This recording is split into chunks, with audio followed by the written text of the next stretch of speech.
page 28 in the Level 4 workbook is used after Basic page 87. Functional chord symbols and root quality chord symbols are now introduced on major and minor scale degrees. Why do we need to know this? Good question, right? Learning about chord symbols helps us read, understand, and analyze our music. It also helps us prepare for melody writing. When you think, I'm not a composer, am I? Watch Cassidy as she has received the lesson and is now building confidence to believe, I'm a composer. Listen to the quick composing lesson with Cassidy. All right, so Cassidy, now we finished page 139 in your workbook.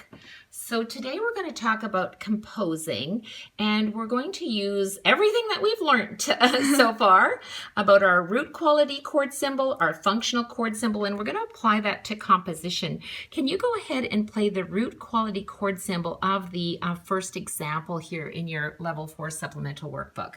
You're going to play that with your left hand.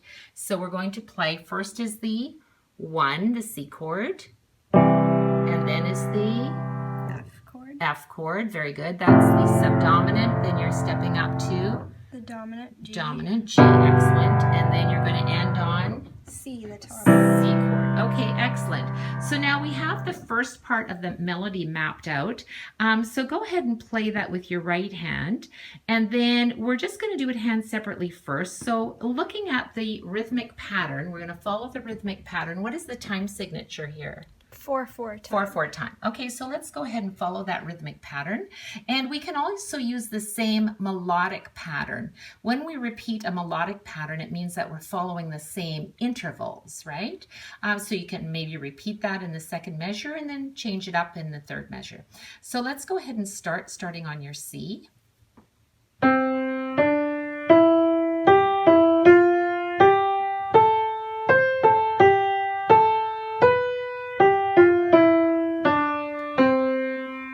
I really like that. Do you want to try and put that together?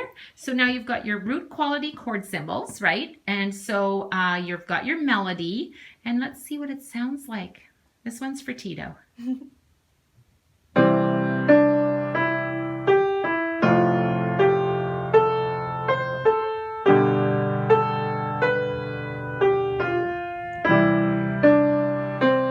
Excellent.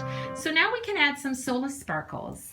So do you want to play it piano or crescendo? You were playing it legato, which I think is very fitting for this piece. So you could play legato, but I think we should add some dynamic contrasts. So you go ahead and surprise me, and it doesn't have to be all the same. You can put a crescendo, decrescendo. So add your solo sparkles.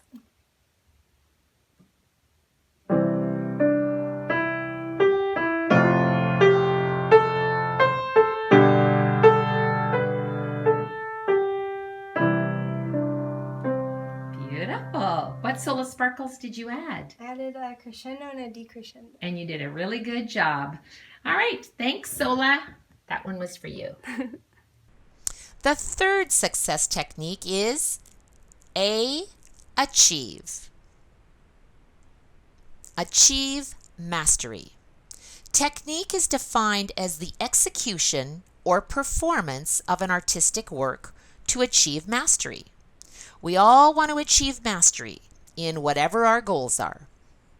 Performance, teaching, being a better parent, sister, brother, or friend. To achieve mastery, we need to continue our education. NEPD, never-ending professional development, requires goal setting, accountability, and really important, it requires deadlines to achieve mastery. Now, Sheila and I went to Las Vegas.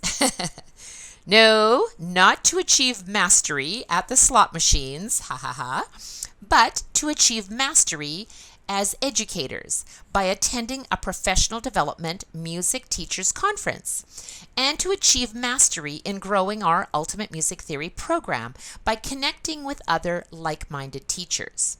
Now, don't ask me about my outfit. I know you're all judging. What happens in Vegas stays in Vegas. So Speaking of Vegas, I want you to meet a couple of other Vegas girls. Now, Sheila and I, pictured here with our amazing professional music teachers, Martha Jo Plunkett and Grace Hoff.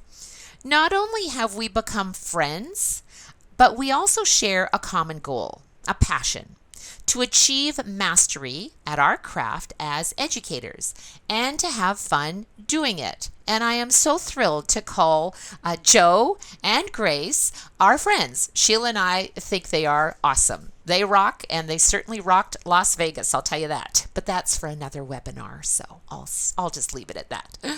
Now, speaking of fun, in each of the supplemental workbooks, you will find an original composition by award-winning Canadian composer Julianne Workington. The Funny Ferret is not only an excellent analysis review of concepts learned in this level, including scale degrees and terms, etc., but it's also a great sight reading piece so students can achieve musicianship mastery skills easily. Achieve performance excellence. This is my daughter Sherry performing in Las Vegas, playing the flying piano while singing. When performing 6 shows a week for the Viva Elvis Cirque du Soleil show, precision and mastery is all part of achieving performance excellence. Not only is Sherry playing the flying piano, as they call it, but check out the athletes on Elvis's giant guitar. That's a great shot, right? Enjoy watching this little clip of Sherry performing in Las Vegas. My dreams come true.